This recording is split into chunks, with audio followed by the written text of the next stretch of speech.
Hi, everyone. Welcome to FounderTechTok, a podcast where we decode founder journeys and learn the art and science of building the future. Today, I have with me Aashna Mehta. She's a software engineer and a fashion designer, working on devices by day and building her brand, Devi by AM, in every free moment she can find. Her brand creates South Asian inspired workwear designed to empower women by allowing them to express their culture confidently in the workplace. Uh, Welcome, Ashna. Welcome to Founder Tech Talk. Thank you so much for having me. Yeah, I love this episode because I love uh, fashion in general. Yeah. I, I feel like how you dress really affects, at least me, I feel like girls as well, right? It really affects Yes. how you project yourself and how your work is. So yeah, so I'll dive straight into the questions. But my first question is, uh, I would love to know about your background. So if you could like quickly tell us about where you were born and raised, what Yes. values, you embody. Yeah. Yeah. So I was born and raised in the US, specifically in Chicago. Um, but I think like growing up, my grandparents lived with me. They pretty much raised me in addition to my parents. So I think a lot of the values, a lot of the cultural, um, I guess same values just were instilled through them only. And so a lot of the things that I started appreciating about my culture came from what they were teaching me when I was growing up. And not only that, but I think they also started helping me, realize, there's an artistic side to me that's perfectly okay. Whereas, my parents are more like, oh, focus on studies, focus on like, math and science and all of that, like keep doing more and more. Um, but my grandparents, specifically my grandma, she taught me how to sew. She taught me how to like do like knit, crochet, and I think from a very young age, I really picked up on a lot of that. And I still remember I would make little clothes for like all my little dolls and all of that because yeah, I was like they need to be dressed up too. And so I would take some of like my old clothes, like old scarves. Chicago's cold. I take my old scarves and all of that and turn them into clothes for my dolls. um, but yeah, so that's kind of hobby, sort of passion, kind of stayed with me for I guess until now. It stays still with me.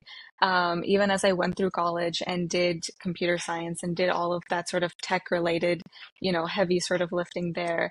That sort of passion stayed with me, and I ended up taking a few extra classes in college also related to fashion design.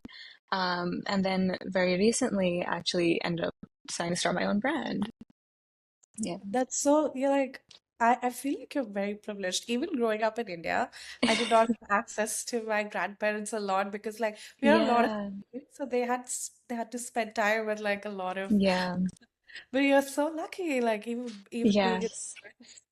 yeah, Yeah. so very interesting and inspiring childhood, I would say. Like because pursuing both like an academic career as well as like a creative thing on the side is very challenging. So right Yes. now you're a software engineer at one of the biggest tech companies and also Yes. a founder. Yeah. And fashion brand. That's very impressive. Yeah. Okay. So what made you start this company? Like, I'm sure you've been thinking about something to do with Yeah. fashion, but like, what was that one moment which made you start it? Yeah. Oh, that's a good question. I think so. I mean, I knew that I wanted to start pursuing some of my more creative passions at some point in life. And I think there's never going to be like a perfect time to start anything, right? And so at some point I realized that like I was already sewing as like a hobby. I would make things for myself. And I was starting to get like a lot of interest from other people. Whether that I wasn't posting as much at this point, but I would just be going out and people would ask me, "Hey, where did you get your dress?" Or "Where did you get this outfit?" And I'm like, maybe there is something there, maybe there's a way that I can monetize this. Um, but then again, that leads me back to the drawing board of, okay, what if I'm mass producing something? It has to be something that people want, that people are excited about. But I know that, at least for me, I wanted to still relate back to my culture and a lot of the values that I had growing up. Um, And so I think honestly the main turning point was like sometime around last year. Um, I think it was after my grandmother passed, and I was like, I wanted to do something to honor her. And since she was the one who taught me to sew, I was like, what better time than to start a fashion brand right now? So yeah, Very nice. Okay. So, which software engineering, this is a very techie yeah, translate, which software engineering principles directly influence how you build a brand, like systems, iteration, data yes, integration at the core. Do you use tech? yes. I think okay. There's no way that you cannot, right? Because like that's just like the way that like after this many years you've been programmed to think in that way, right? There's no way you can just not use any of these principles. Um, I think specifically, probably this is hard to relate it back to fashion, but I think if you're trying to think of like say data or if you're doing iteration, right? Like even like the whole sampling process to create like the actual product that you're going to produce, there's a lot of iterations that go through. And while the iterations may be very different from say like software iterations, right, where you're quickly able to change things and it's perfectly fine, with a physical product, it's a lot harder, it takes a lot longer. But the idea is still the same. You need to go through it multiple times, and then you need to gather data, which is essentially feedback from your customer. I think that's pretty universal, honestly. Um, for software, it might be just sending it out to a few clients to test out. For fashion, it's maybe posting online and like getting people's feedback to see if they like it. So those kind of things, those principles are, I would say the same, maybe like the actual like methodology is a little bit different, but it's still there. Yeah. Yeah.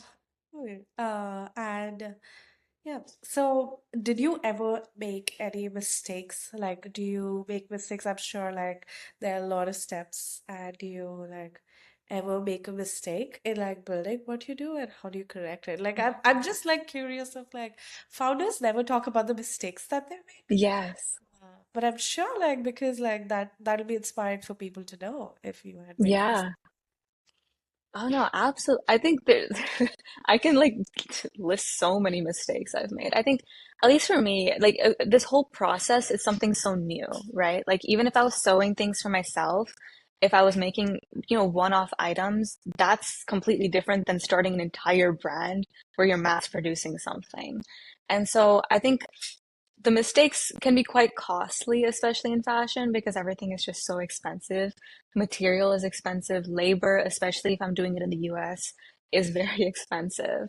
Um, and I mean, I don't know if I would really count anything as a mistake, but maybe more of like a learning opportunity, because again, it is my first time going through this whole process, right? So everything I have to frame it as a learning opportunity. Otherwise, I feel like I'm just gonna end up spiraling at some point. But yeah, from figuring out where I'm trying to get my samples made to is this the right fabric from for what I want to create? A lot of these things may have been mistakes. They might have been maybe not the right choice at the time. But then it's something that you do learn from, right? Where it's because I eventually decided, so initially I was going to do all my production in the US, but labor costs in the US are insane. And I think it would have resulted in a product that I would have to charge people a ridiculous amount of money to purchase. And so I spent so much money on just trying to get that set up. And then I realized that I did not want that, especially because I don't think I could stand by something like that, right? I can't, in good conscience, charge people $500 for one item, right? That doesn't make sense. So I think that was probably like my biggest financial mistake. And then once I shifted over to a production company in India, I think that was, I mean, significantly cheaper. So, it's just all these sort of learning things because, especially because like I personally don't have the time to keep flying back and forth from India to double check these sort of things. So I was a little bit like worried about things like that.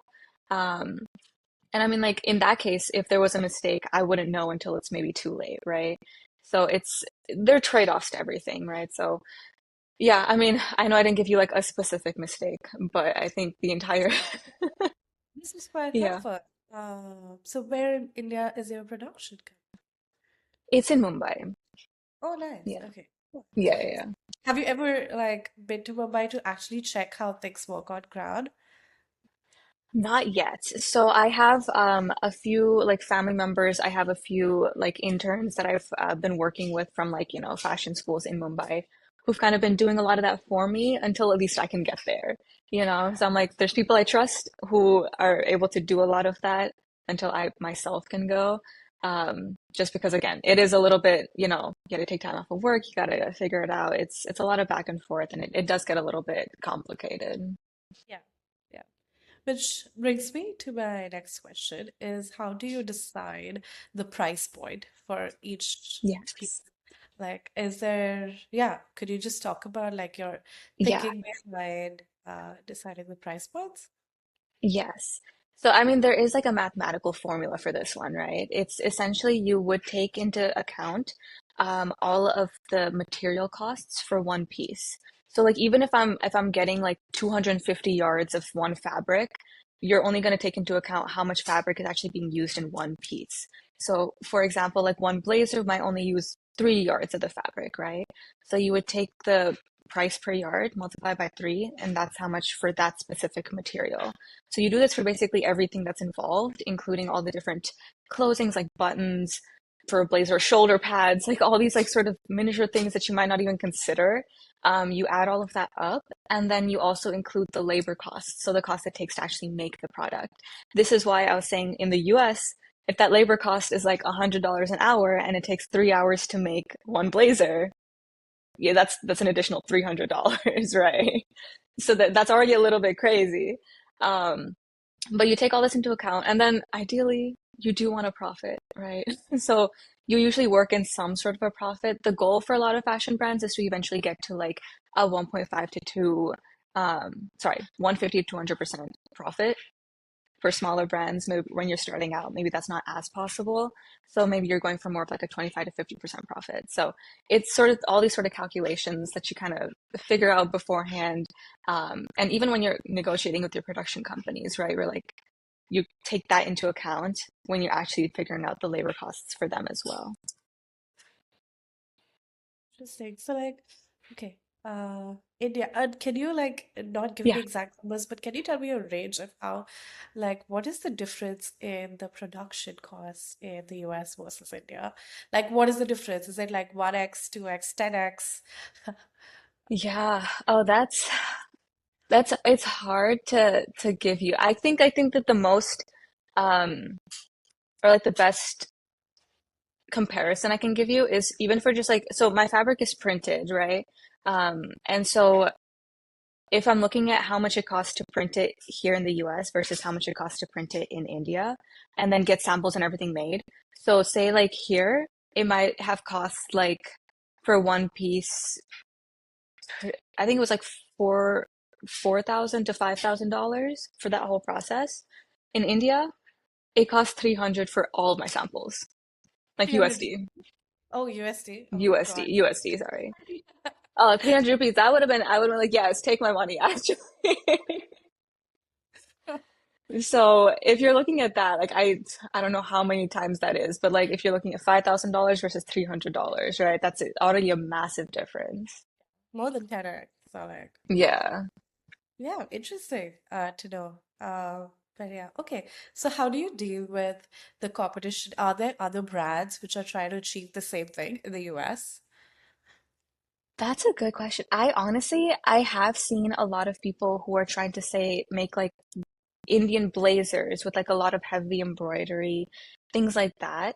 Um, at least for me, the differentiating factor that I see for myself is that I'm making workwear that you can actually wear like daily to the office, right?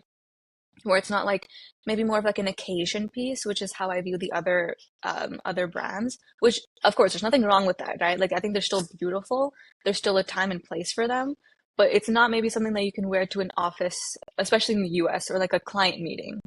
And so that's something that I wanted people to be able to do, where it's maybe a little more minimalistic, maybe that sort of cultural little cultural piece is maybe not as loud, maybe not as prominent, but it's still there and it still can be like a conversation starter, right? So that's in sense of competition, maybe that's like the most I see.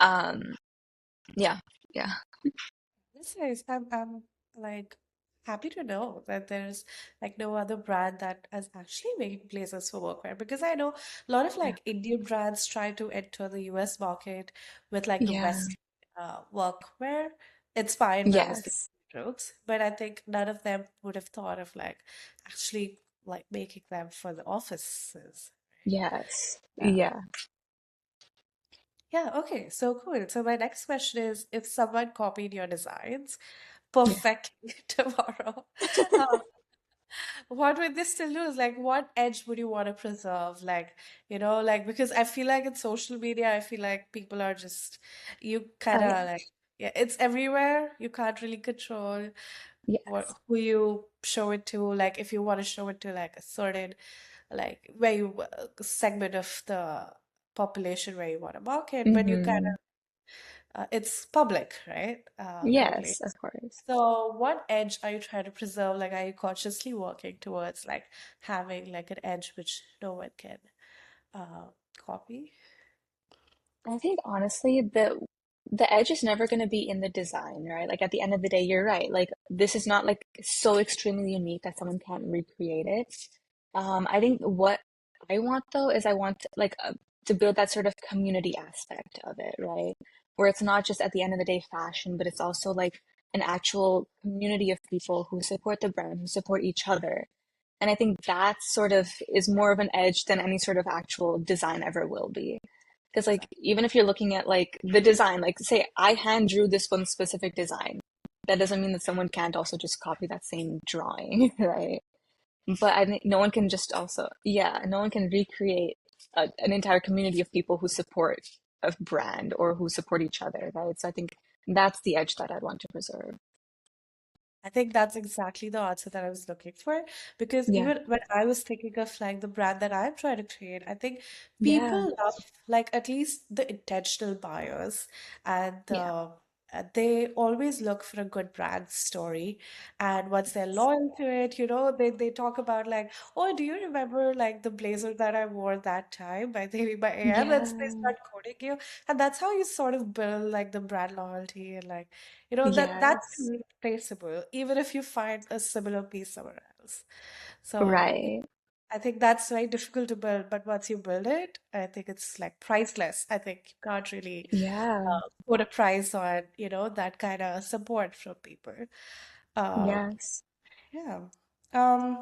Okay. So how do you market and sell your pieces? Is it just online or word of mouth, or how do you do it? Yeah. So right now it is primarily online. I think a lot of the amazing marketing that I got last year was through different fashion weeks. We did New York Fashion Week as well as Chicago Fashion Week last year. So I think it really did, I think, help bring it to like a different audience, right? Because whatever happens online, it's sometimes being marketed to the same people. You never know. But at least if you go to these fashion weeks, it might hit a new audience that you never really expected it to hit before. So that really helped. I think this year we have plans to do a lot of different type of marketing because especially with this year, I am planning a launch, right? So I do want to actually have more product where I can maybe host like pop-ups or say like coffee meetups, things like that, where I can actually get involved with the community that I'm trying to build. And then they can actually start touching and feeling the pieces as well, rather than just seeing them on like an Instagram reel, right? Do you plan to do any of that in India as well, or just the I US for really now? want to. I really want to. I think that would be amazing to do some in India as well. I think like I definitely have a ton of support from India, at least on like, Instagram. I don't know. I'm not 100%. Is TikTok still banned in India? Yeah, it is. Yeah, okay. So that's I'm like I'm pretty sure none of my TikTok audience is from India, so I don't know about that. But I know a ton of my Instagram audience definitely is. And so I have a ton of people who are like super excited about it. And so I would love to do something in India. I think that would be so fun. I would just have to it's so hard for me to get to my own production company. I don't know how to host an entire event. Don't worry, I'll help you. Yes. Okay, cool. Is it just you? I wanted to ask, is it just you as a founder? Like, are you doing everything start to finish, or do you have like a co-founder or like people helping you out as a team? It's primarily just me. I've had like a few interns help out with things like tech packs, like fashion drawings, things like that. I think sometime last year. And then honestly, my fiance helps me out with some of the financial aspects of it, I will be honest. But otherwise, no, it is just me. Wow, that's quite impressive Yeah. that you're handling everything start to finish. That's like Yeah. top-notch CEO experience. Yeah. Um, okay, so if you had to start over, what would you do differently? Like, is there anything that you could, do differently? Like a very specific thing I would like, not like the small things, like Yeah. any major Yes. stuff that you would do differently? Um, I think I would start the whole process in India. I think my want to be like close to the actual process, to the actual production. Um, and that's why I went with the initial like sampling contract with a company here in the US. And while that was a perfectly fine experience and that was great, but it did feel very like I was paying a lot of money, and like while I did get results, it was kind of like, okay, I paid a lot, but like I don't really know for if it was worth that much, right? Um, and then like honestly, once you switch production companies, you have to redo a lot of that work anyway. So it's kind of like, okay, you're paying the cost twice. While it is significantly less, yeah, but you're still paying that cost twice for basically getting the same result.